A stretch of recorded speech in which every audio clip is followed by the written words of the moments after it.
Oh, I see some of you are here already. Yeah, Joshua Yazil and Kay Ryan. It started a little early so that I could take some time to share.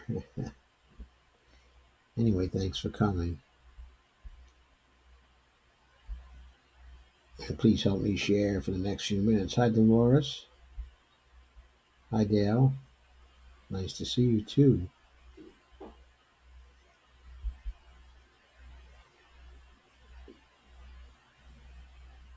Mm.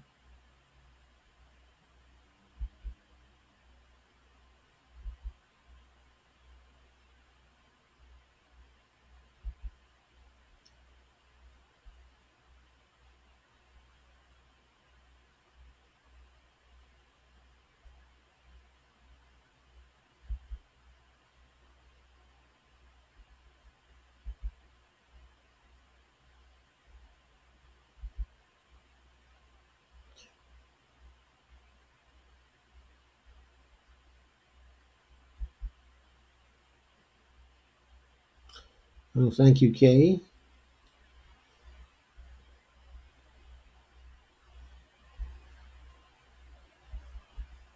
And thank you, Dolores. I don't know whether Amber Lee Grigo is here. Hi, Amber Lee. How are you? Nice to see you. And Evelina. Nice to see you too. Thank you for sharing. Please share some more.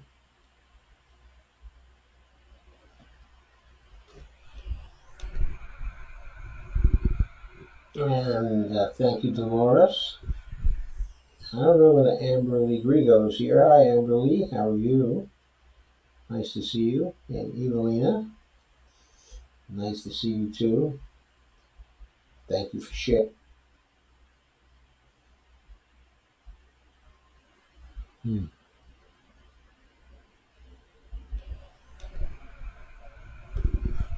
And thank you, Dolores. I don't know whether Amber Lee Grigo is here. Hi, Amber Lee. How are you? Nice to see you. And Evelina. Nice to see you too. Thank you for sharing. Hmm. And how's my sound, by the way? And thank you, Dolores. I don't know whether Amber Lee Grigo is here. Hi, Amber Lee. How are you? Nice to see you. And Evelina. Nice to see you too. Thank you for sharing.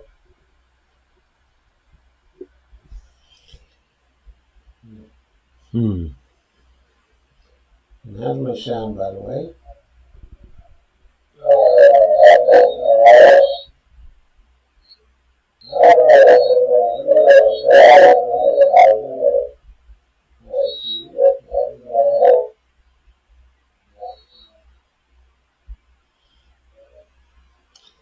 Okay. How's that sound?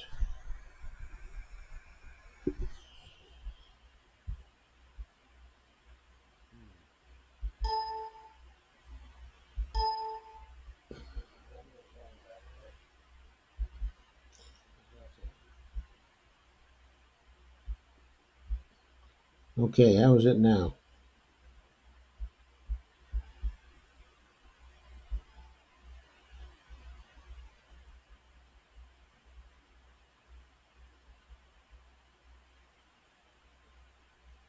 Hmm. It sounds good. Hey, Russ. How are you? It's a strange replay of everything you say. I know. Okay, is it still repeating? Sounds good now? Good.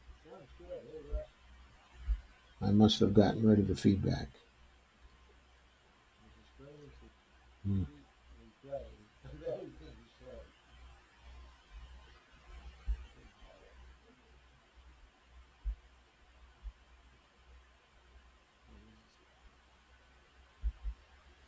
Hmm. Can you hear me now?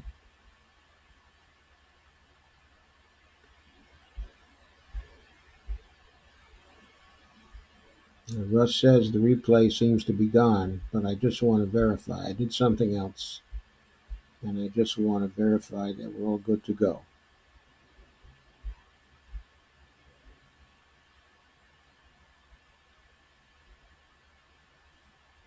Russ, what do you say?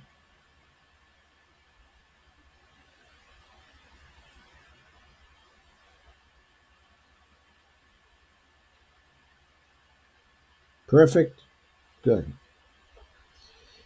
Okay, here we go then.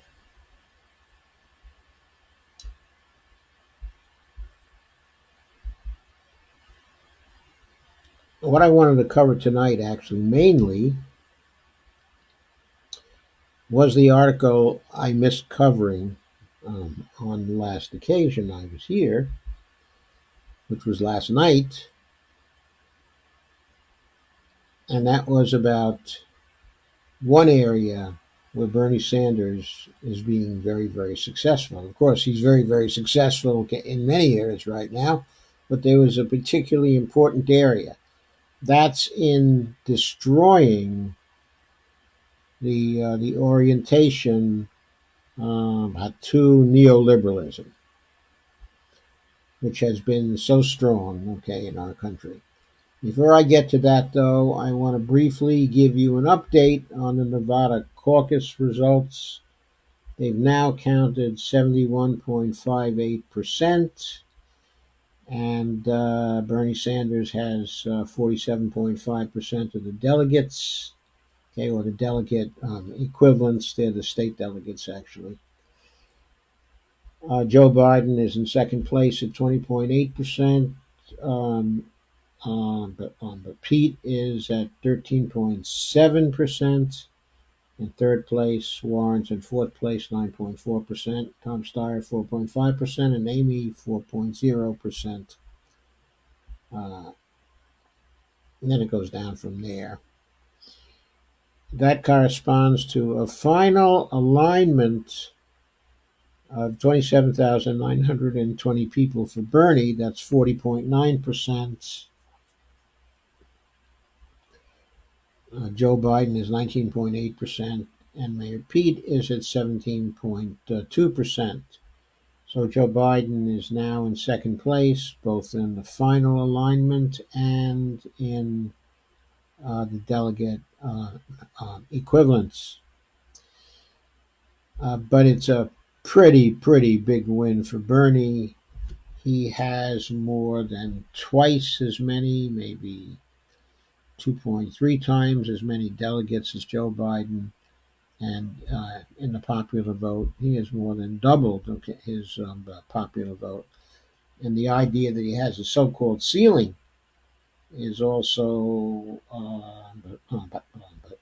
pretty well gone now, because he's not sitting at 25% or 30% anymore. He's sitting at nearly 41% in this particular vote in a diverse state. Now, there's one caveat I have to point out.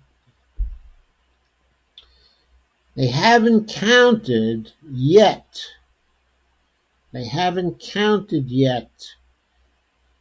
The early voting. There was 75,000 early votes.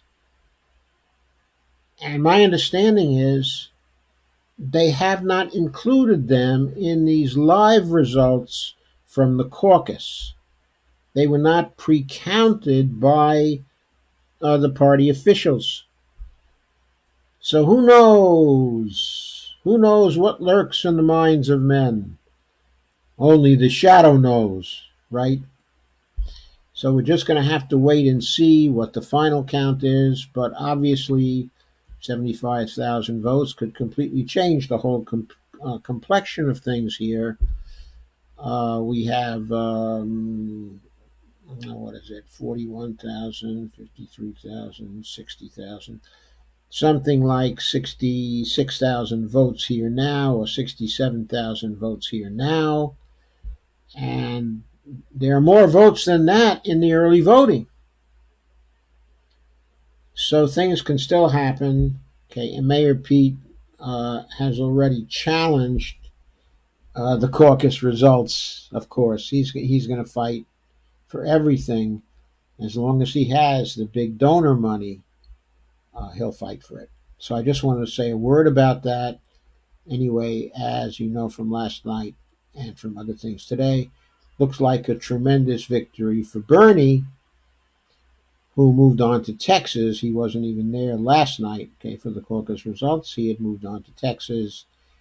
But there was quite a party, quite a celebration for the Sanders victory, which was led by Nina Turner, who did an absolutely fantastic speech to people at Bernie headquarters at the party afterwards. Okay, Amy Villela was there too, and between the two of them, they just did a fantastic job. It was wonderful to see that. Anyway, going to move on though now to the second item, which is what I failed to cover last time, which was, I thought, extremely important. It's an article which appeared in Truthdig. Bernie Sanders' triumph can't be denied.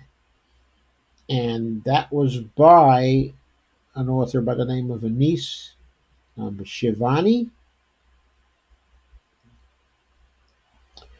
It originally appeared in Common Dreams, but I picked it up at Truthdig. And the triumph he's talking about, which I prefer to refer to as the coming triumph, because of course the political figures representing neoliberalism are not exactly defeated yet. The neoliberals in this contest include Joe Biden and maybe Elizabeth Warren. She certainly sounds like it sometimes, but certainly Mayor Pete and Mayor Mike, okay, and Amy Klobuchar and all the others who are in the contest. But certainly Mayor Pete and Mayor Mike and Joe have not been entirely defeated yet. But anyway, Shivani talks about how in his career as a political writer, uh, he noticed, okay, the inability of people, okay, of liberals, he says, to grasp what neoliberalism was. He says, but compared to 5 years ago, that situation has dramatically changed. As what it is more and more clear to many ordinary people, nurses, teachers, salespeople, accountants, drivers, understand what the ideology signifies. And they're rapidly moving away from the false dichotomy of either being a Republican or a Democrat, or the identity politics prism, which, according to Anis, blurs the true nature of neoliberal inequality and focusing on the true state, the true nature, okay, of power as expressed by the neoliberal system. He points out that Bernie calls it the reign of the billionaire class. Talks about the 1% who was scared of a political revolution. And he says Bernie's right. Then he goes through the history somewhat. He says that it's what happened to both, okay, the Democrats and the Republicans when they agreed to put into practice, starting from the 1970s onwards, certain radical ideas about human social organization that had been percolating since the end of the Second World War. And he was right. They were percolating. The first meeting of the society that began to spread the ideas, the Pellerin Society, was in 1947. And since that time, the ideas had been percolating I mean, actually, they even got their start at some meetings during the 1930s. But the way we define the beginning, okay, of neoliberalism is in the post-war period, starting with that meeting in 1947. So Nice points out that both Democrats and Republicans agree on the basic consensus, with only small variations on emphasis. And so he says, thus it's futile to expect any improvements for working people with the preferred candidates of either party, because both are equally dedicated to preserving extreme corporate domination and the annihilation of freedom and dignity for those who do not have such power.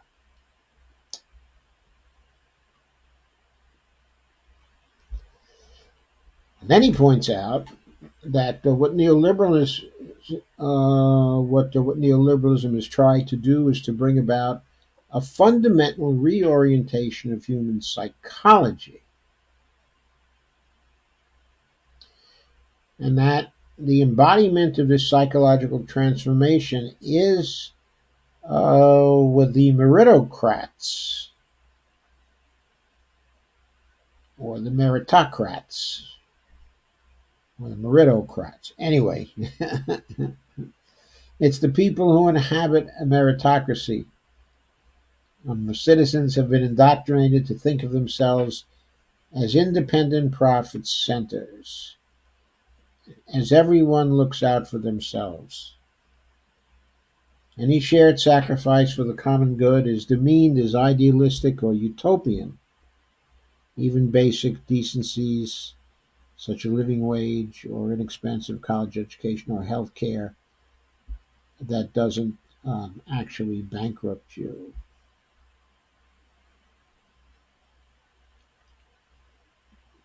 And he dates the age of the neoliberals as kicking into high gear since the Carter presidency. That's when, at the policy level, we saw deregulation, privatization, and fiscal austerity begin. Yes, it began in the Carter presidency here in the United States. And in England, of course, with Thatcher's taking over the government as the prime minister. And I guess she must have done that in 1979. Have meant that functions should remain public, have been turned over to private entities. The idea of universal welfare goes out of the door and is replaced by benefits that are earned, and everyone finds themselves at the mercy of unchecked corporations that have no loyalty to class, to community, or to culture. But he says after nearly 50 years of actual monopolization of the political discourse, both left and right in America erupted in open rebellion in 2015. And he says, correctly I think, that we are now witnessing the second act of this movement in the form of the Bernie Sanders ascendancy, which seeks to return the Democratic Party back to its participatory roots. He says he's greatly encouraged by the resistance of ordinary voters to the kinds of hoodwinking that used to be more fatalistically accepted in earlier times. And he says that when Mayor Pete suggests that people can keep their private health insurance and choose Medicare if they want it, voters understand. I hope they do. I hope he's right about this. I think they do. I think he is right. That voters understand that this is neoliberal subterfuge for a false choice. Nobody wants to pay high deductibles and premiums instead of guaranteed care, even if Mayor Pete wants you to be scared by the trillions of extra dollars he thinks it will cost. And then he says, in fact, when government programs are universal, they're always cheaper and fairer than private alternatives. And he points to Ronald Reagan and Margaret Thatcher as successfully propagating the contrary myth that it was private goods and services which were cheaper and fairer, or at least cheaper. Mayor Buttigieg's recent advocacy of mandatory public service and his anxiety about deficit spending align with the perennial neoliberal themes of discipline and austerity. And of course, we've seen this. It's become very much in our awareness since the crash of 2008. And the government moved just after the stimulus bill to try to impose increasing austerity, such as to lower the deficit, when what we needed was a lot of deficit spending to bring the recession to a close very quickly. Instead, we had years and years of a recession whose effects for poor people and for the middle class still had not ended. More than a decade since the crash. So when he points out, that when Elizabeth Warren hesitates to endorse the Medicare for All program, that immediately starts making the transition from the patchwork of Obamacare, voters understand that this is right out of the playbook. Sorry, I didn't want to share this with you. Of making us settle for half a loaf by creating the impression that swallowing a full loaf will cause indigestion. But in fact, what is administratively and psychologically difficult to manage is a quintessential neoliberal program like Obamacare, with legions of exceptions, qualifications, and exclusions. Yes, that's really very difficult to administer. If you look at Obamacare, it's really been an administrative nightmare, actually, from the beginning, marked by unequal conditions for people in getting health care as we move from demographic group to demographic group, from state to state, and from social class to social class. The whole program is shot through with inequalities, injustices, unfairness. The program has legions of exceptions, qualifications, and exclusions. People can go broke because of these. They can die because of these. They can become divorced because of these. They can lose their houses because of these.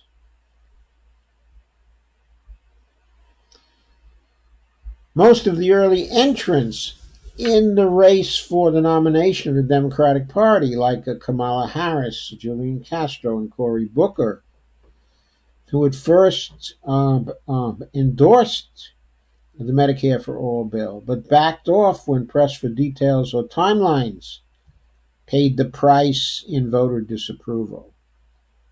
Amy Klobuchar is yet to undergo her trial by fire on this issue, but as she continues advancing in the polls, which I'm not sure she's going to continue advancing because she got shellacked in Nevada, or I should say Nevada, it will come soon enough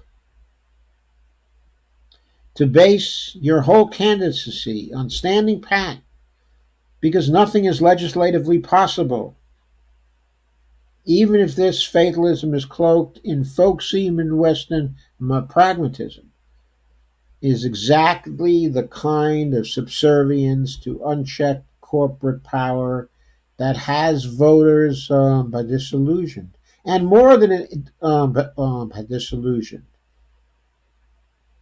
What the Nevada contest showed is that people are angry, bitter, full of rage, full full of rage about the subservience to unchecked corporate power and to extraordinarily rich people. And by the way, this is going to play against the candidacy of Michael Bloomberg and greatly.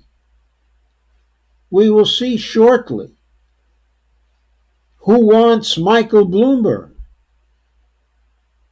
The more and more possible it seems to people that Bernie Sanders is electable, that he can beat Donald Trump, the more and more will people allow their anger at the representatives of unchecked corporate power to come through and shape their behavior in the voting booth in the primaries to come. Joe Biden's career encapsulates the transition of a Democrat who came to power after the end of Lyndon Johnson's war on poverty and the idealism of the 1960s, and who smoothly transitioned to an overt neoliberal disciplinary stance, reflected in his vigorous advocacy of the war on drugs, mass incarceration, civil liberties abridgment, and tougher bankruptcy exemptions. That subtle white supremacy easily shades over into an economic repression that cuts across all races, is something much better understood than just a few years ago, when the Clintons were expertly propagandized as natural allies, okay, of African, like as the natural allies of the African Americans. Not long ago, identity politics would have canceled the clarity that has resulted from the focus on the neoliberal inequality. But now voters don't seem interested in voting for Warren or Harris as a woman per se, if they see their policies as hurting all people, including women. The same dynamic applies to Buttigieg, whose gay identity is not the overruling factor as was blackness in the case of Obama. Rather, whether Buttigieg's neoliberal accommodation actually hurts all people, including people in the LGBTQ community, seems to be the overriding consideration, as it should be. By the way, I noticed in polling the other day that in the LGBTQ community, Mayor Pete is not very popular, having approval ratings somewhere in the single digits, okay, in terms of what I saw, far outpolled in that community by Bernie Sanders. So people don't care that Mayor Pete, okay, is gay, okay, that he has a gay identity.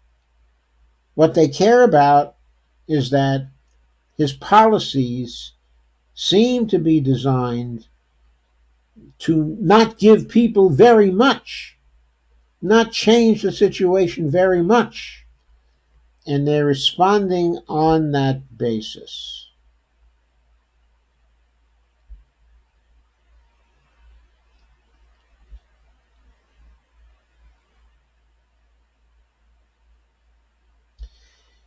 The cover of a meritocracy, which simply means the aspirant successfully met the neoliberal criteria for professional competition, is increasingly of little value in electoral politics. And Buttigieg is almost a paradigm case, says the author. He has a Harvard education, a Rhodes Scholarship, also voluntary intelligence service in the area of military intelligence. He has a McKinsey apprenticeship, and mayoral governance derived from the vacuous but public language that was used by Bill Clinton, and Barack Obama, and that they perfected. Yet he will rise or fall on whether he can deviate, from the neoliberal verities, such as adding a public option to Obamacare, or relying on cap and trade to deal with climate change.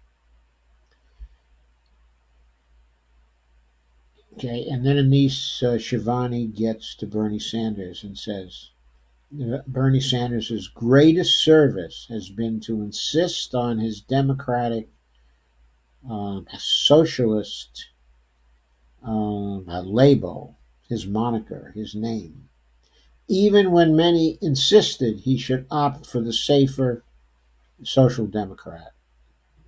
The author says, I always approved of his choice because the disrupting label has initiated a thought process that now seems to have reached a critical mass.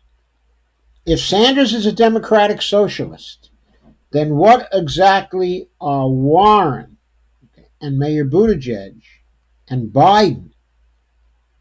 How far removed are they from FDR and LBJ's domestic vision? That's the kind of vital discussion ordinary people all over the country are engaging in, even if the academic elites are lagging far behind. But they'll come around yet, once working people show them the way in mastering the hidden language of power. So, what is being claimed here is that ordinary people are more and more understanding that the hidden language of power is the language of class conflict. Okay. It is the language of people coming together as a collective to fight for one another, for the things which the haves in our society have been hoarding to themselves. That is the language of power that we are all beginning to use. And it's not a neoliberal language. It rejects that kind of language. It rejects the neoliberal assumptions. It especially rejects them when it comes to austerity and the use of government money to get things done. And it rejects the language of neoliberalism when it comes to an emphasis on the individual and the individual getting things done alone and by themselves as a result of their individual competence, as opposed to people coming together as a collective and looking out for one another.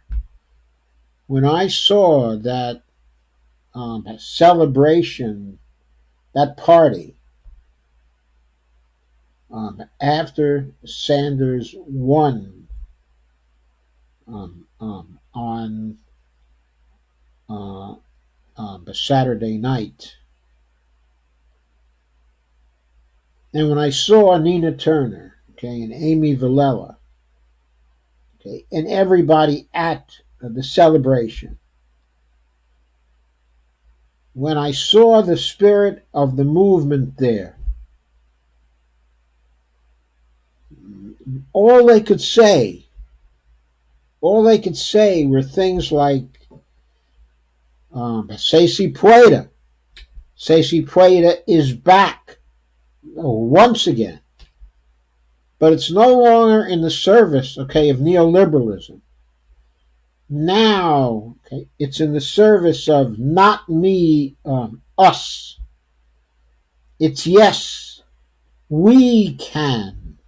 We as a collective can. We as the not haves can. And what we can do is we can win, and we can put Bernie Sanders into the White House, and we can keep sustaining and growing the movement that will empower him and others in Congress to truly change our society. I think I'm just about all done for tonight, but I also wanted to call your attention to one other thing that I thought was particularly striking I saw in Common Dreams today. That was an article on Anand Giridharadas, who on MSNBC said of the Sanders victory that it is a wake up movement. I'm sorry. Okay, it is a wake up for the American power establishment. It's moment, actually, as opposed to movement, but it's movement too, of course. Okay, on MSNBC this morning, just hours after Bernie's decisive victory in the caucus, what Giridharadas said in his appearance, okay, on MSNBC,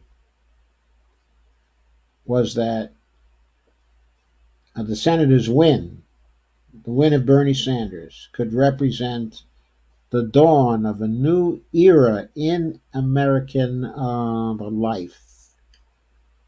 And he called out the establishment forces, including MSNBC, for reacting like out of touch aristocrats in a dying aristocracy. As you may know, when Bernie won on Saturday night, the MSNBC commentators were melting down all over the place.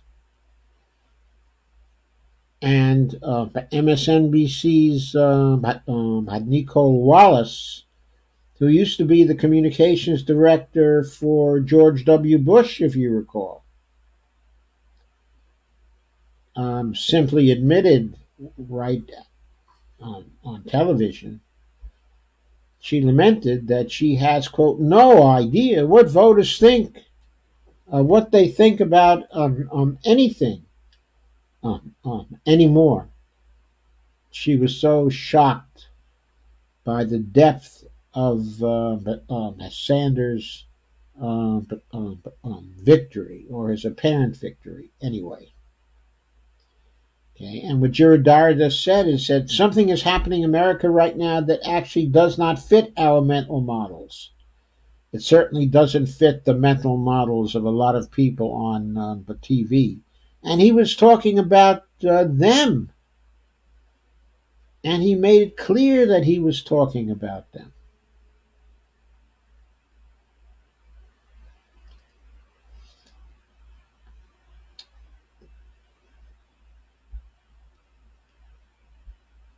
And with around 60% of the precincts actually reporting this morning, Sanders had won over 70% of the Latino vote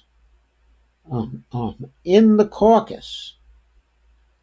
They never dreamed that the depth of his victory would be so large. They didn't see it coming. They saw his victory coming.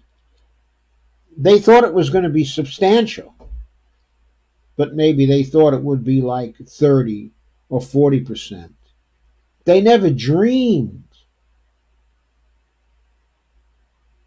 that he would win over 70% of the Latino vote in that caucus.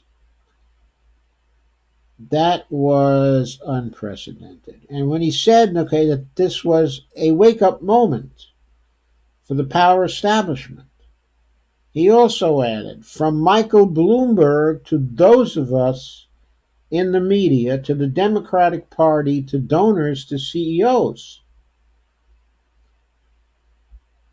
He said it should be a wake-up call for MSNBC. And he asked, why is a lobbyist for Uber and why is Zuckerberg on the air many nights explaining a political revolution to us?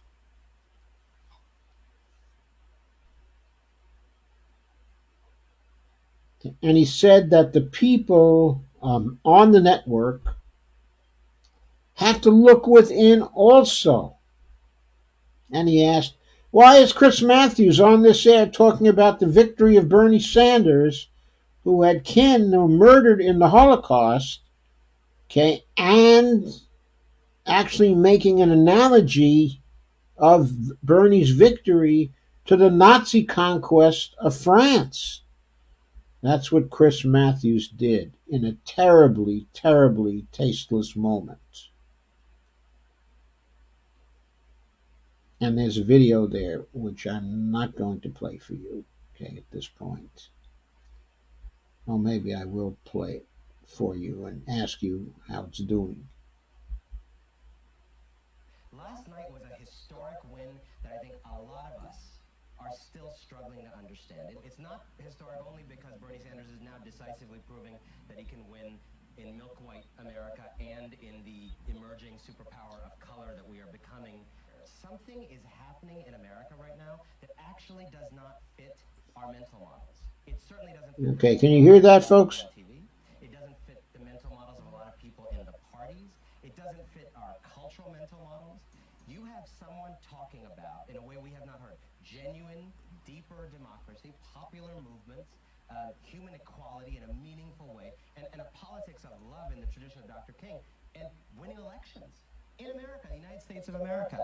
And I just have to say that I've been encouraged watching you on air talk about your own rethinking of things, which I think we all have to do to be in this work. I think this is a wake-up moment. But can you hear that, honey? Power establishment. From Michael Bloomberg to those of us in the media, to the Democratic Party, to donors, to CEOs, many in this establishment are behaving, in my view, as they face the prospect of a Bernie Sanders nomination, like out-of-touch aristocrats in a dying aristocracy. Just sort of, how do we stop this? How do we block this? And there is no curiosity. Why is this happening?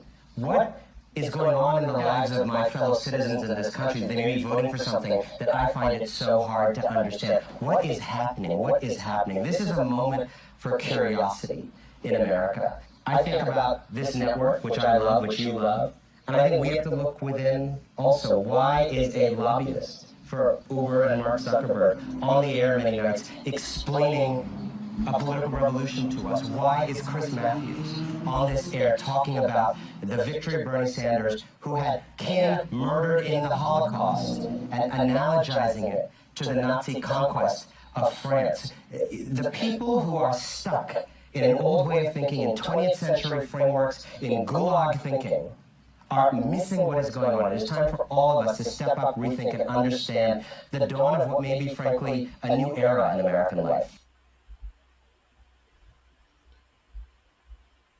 So that was it. He laid it on the line for Joy Reid.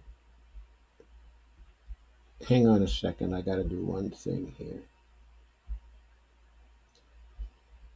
Okay, so he laid it on the line for Joy Reid. Oops, sorry.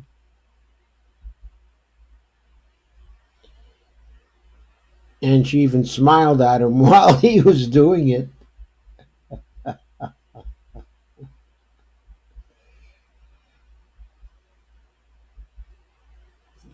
Okay, I love the part where he said, quote, "The attempt to purchase the presidency of the United States may be legal."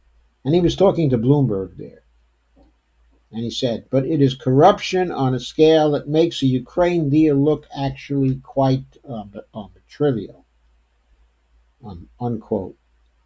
And he said, quote, "We are living in a plutocracy.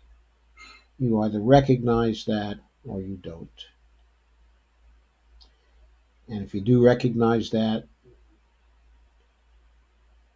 you think we need to make the plutocrats less powerful, all of them less powerful. If you want justice to flourish in America, you're going to have to make those people less powerful." And he said, "And I do not believe they're going to be the leaders of the change that actually displaces them." And yes,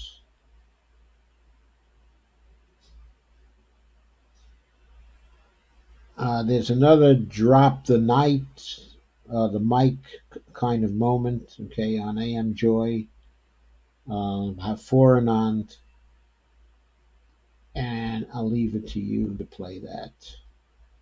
But it's well worth hearing. I think it makes the points that have to be made.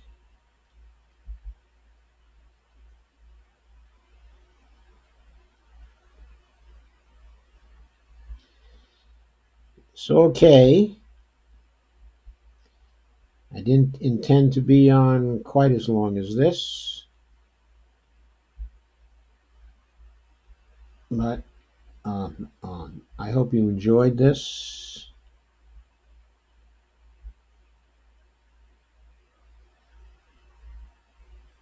Okay, I'll briefly take a look at your comments.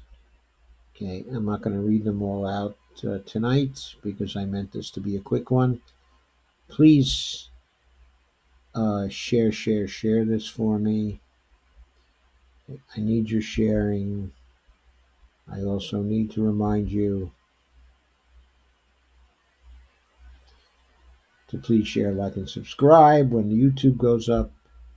And please become a patron at www.patreon.com/Joe_Firestone.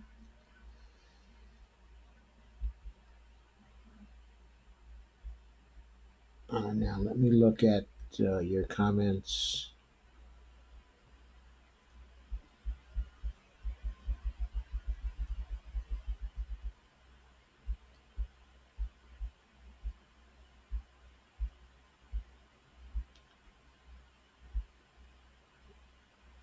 Evelina says, "Yes, finally beginning to click as per article." I don't know what that actually means.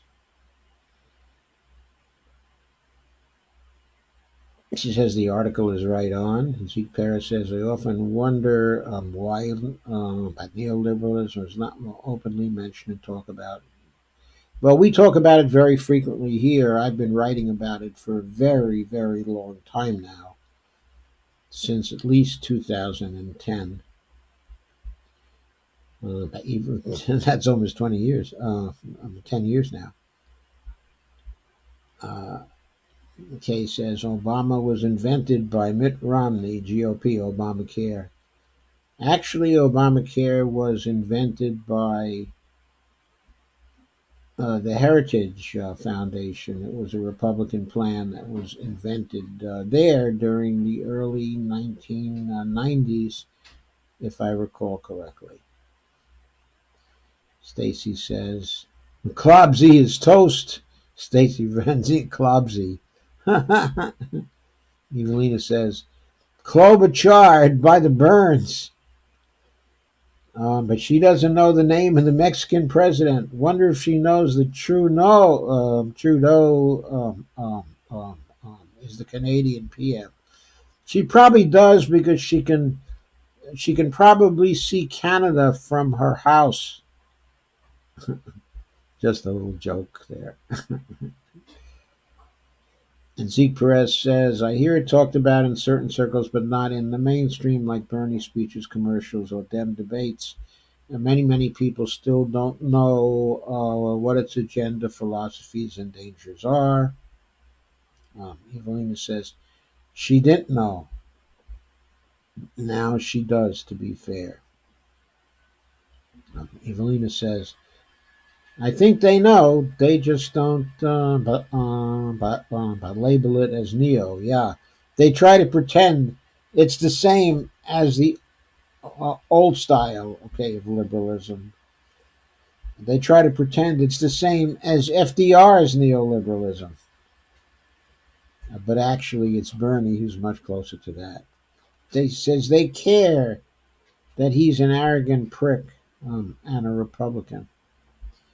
Zeke says, yes, Obama was a big factor in opening people's eyes. Nothing but a huge disappointment. Obama gave us hope, then kept the change. Well, then he took the change off the table. All the changes under him were for the worse. I mean, actually, the overall situation was changed under him for the worse. Inequality became worse.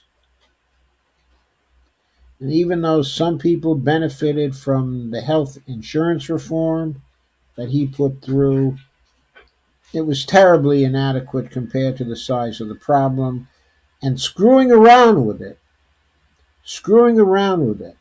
was a distraction that has cost us 10 years of progress, more than 10 years of progress. That man could have passed a Medicare for All bill in early 2009 had he wanted to.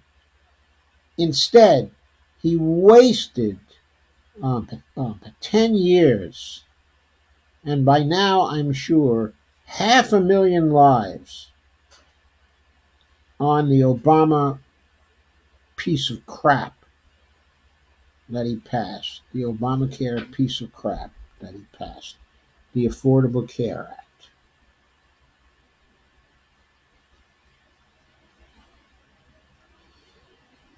Kay says Pete the Cheat is honest about his about neoliberalism, and that is why he has so little support. Laugh out loud. Well, I wonder if he is honest about it. He started out claiming he was for Medicare for all. He started out saying he was an admirer of Bernie Sanders, but he found out he couldn't raise any money that way. And Zeke says Ivy League schools are factories for the neoliberal philosophy. Uh, they're robots for the corporate world. I have several in my family. Well, Zeke, I hate to tell you, but I graduated from Cornell University in 1960. And then they were not factories for neoliberal philosophy. My first and last economics course when I was in school was all about Keynes. And it wasn't very very neoliberal at all. It was rather New Dealish, in fact. But Evelina says, you're right. Oh, they allude to it.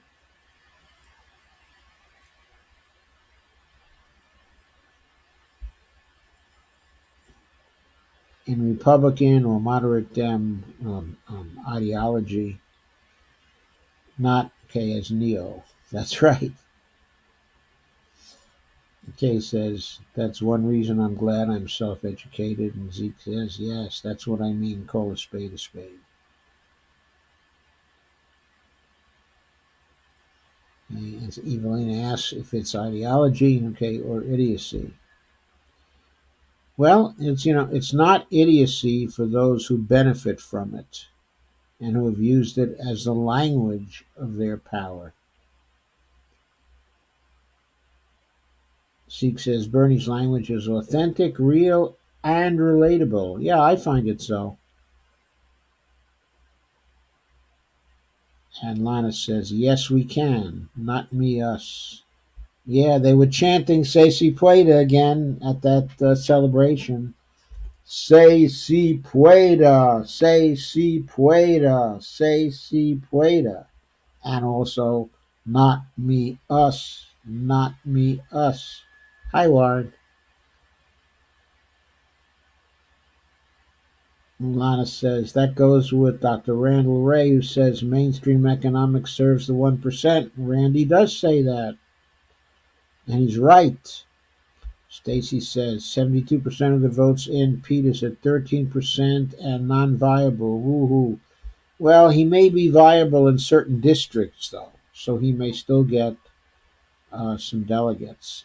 I don't think that if he's 13% statewide, that he necessarily won't get any delegates. But if he remains at 13%, he'll probably end up with relatively few.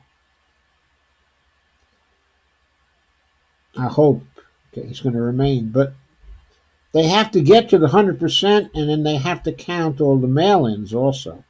We don't know how he's going to do in the mail ins, though I suspect, since he did very little campaigning there beforehand, that probably the early voting is going to be against him and probably heavily weighted towards Bernie Sanders.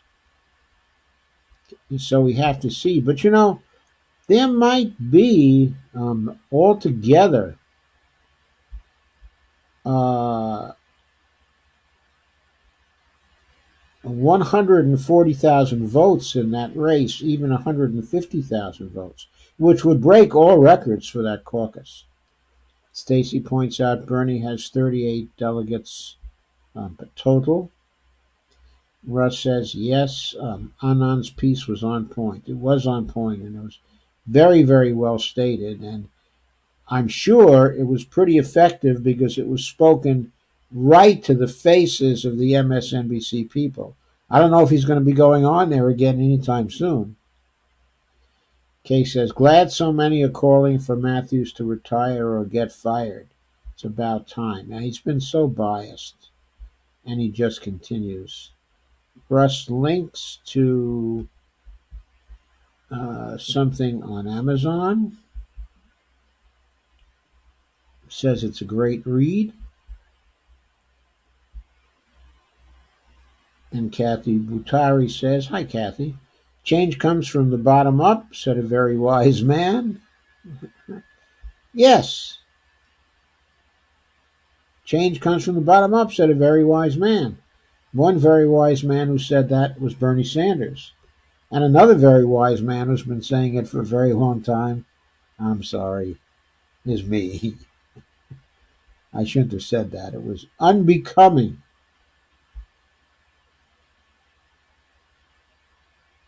And Lana says, that was hideous. Chris Matthews should be fired. Russ says, Chris Matthews is a wasted orgasm. Whoa. And Russ says, no, the audio on the tape is awful. Dale says, sounds good now. And Kay says, Chuck Todd needs to go to comparing Bernie followers to brown shirts, which is also Nazi related. And even when he says, idiocy, that's all it is. Well, Chuck Todd and Chris Matthews probably talk to each other in back rooms, and there they use the Nazi analogies continually, right? So since they use them continually there, it slips out when they go on the air. It's dangerous. And Kay says, I commend that man. Which man? And Stacy Van Veen says Joy Reid thinks she is a courtier, okay, or courtier at this point. Okay, a courtier, yes.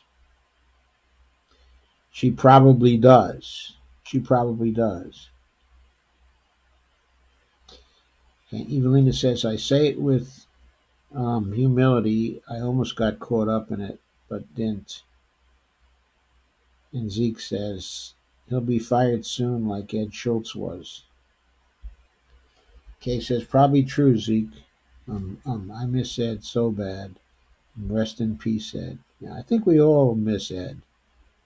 He was a really authentic voice. He was a wonderful person. Stacy said, I think it was last week where she appeared on set with her Joffrey Baratheon turtleneck. I don't even know what that is, Stacy. I don't even know what that is. Kathy says, yes, thank you, Joe. And Laura says, thank you. Steve says, watch the Status Quo video with Jen. Yeah, watch it. It's a great video. And he said, my friends Keith Anthony, Sikora, and Lauren Steiner are featured. I haven't seen the Lauren Steiner video yet. There. That Status Quo did. So I'll look for that. Carmen Muniz has joined, and Steve said, a wonderful victory in Nevada. Thus far, again, the mail-in votes haven't been counted. Carmen says, why is Bernie going along with the Russia gating propaganda? I don't know. I don't know why he's going along with it, but I don't think it's wise. It's probably another case where he doesn't want to educate about it because he doesn't want to get into a fight with the mainstream people that distracts him from what he considers to be the main issues of the campaign. And Jonathan Braley says he'll end up dead at this rate. Can you even begin to imagine the stress levels?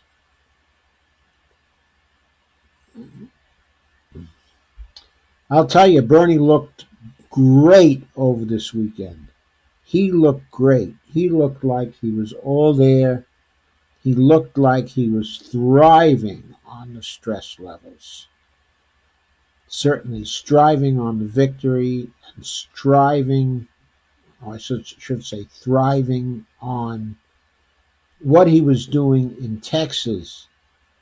He was bringing the word to Texas, and he was enjoying that thoroughly. He was enjoying it thoroughly.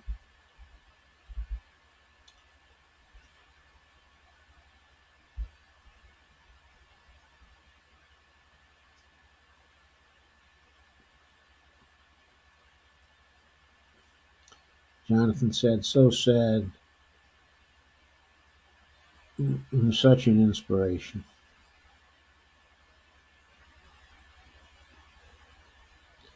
Jonathan said, JFK couldn't speak the truth for long before DOA.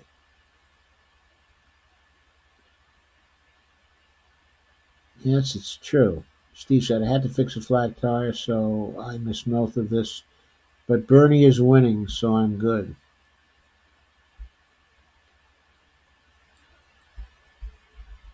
I think we're all extraordinarily happy because Bernie is winning.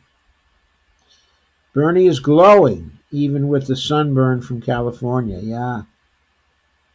Bernie looked like he was ready for a fight. Biden is looking senile. He's acting senile. I'm not sure what he's looking like. Steve says, I don't think they can stop Bernie now. Maybe not. It may be, strangely, Nevada and the punch up he gets from Nevada. It may just spill over into South Carolina. May just spill over into South Carolina. I'm hoping so. It was a really big victory, and what it might have meant for the South Carolinians is it might have dawned on them that Bernie really can win. And then if they saw him campaigning in Texas afterwards and the crowds cheering him in Texas, I mean, that rally in Houston and the other rally he did just yesterday in El Paso, those rallies had energy, tremendous energy. I mean, the people there were spoiling for a fight.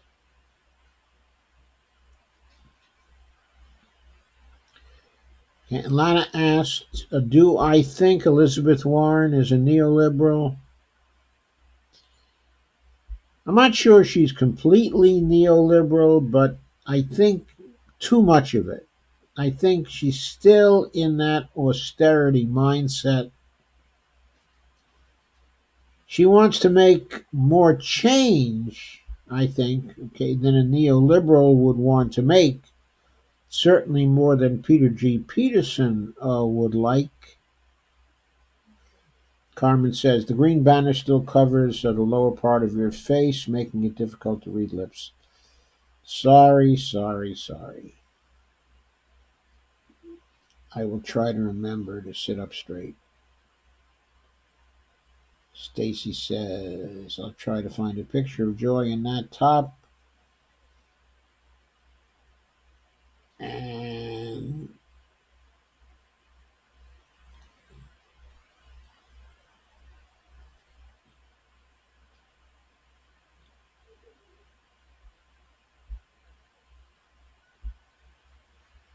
okay, I will play that video afterwards.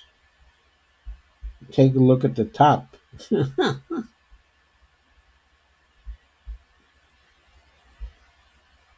I'm sure Joy Reid's a millionaire by now, many times over, and she doesn't want to give it up.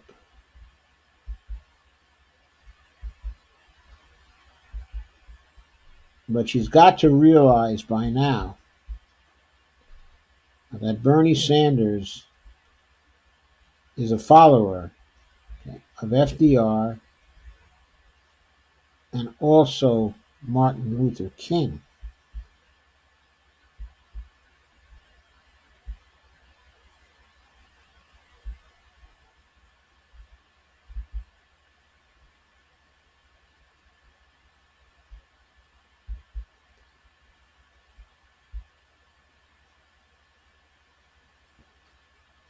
Russ says, and Bloomberg looks like the worst boss ever, the boss from hell. I agree.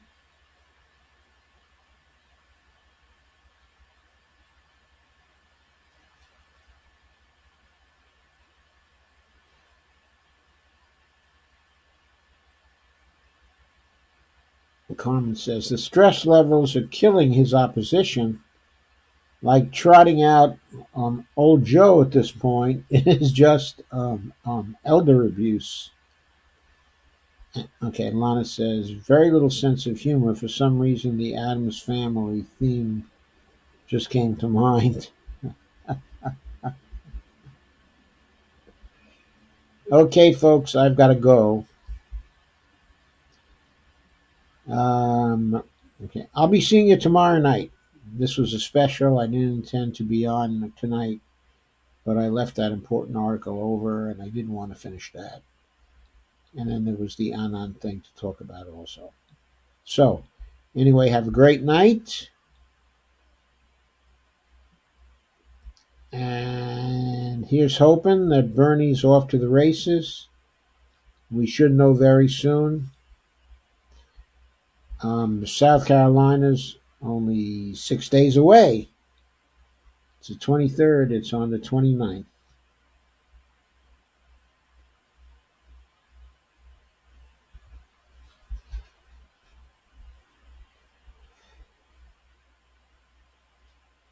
Okay, have a great night, everybody.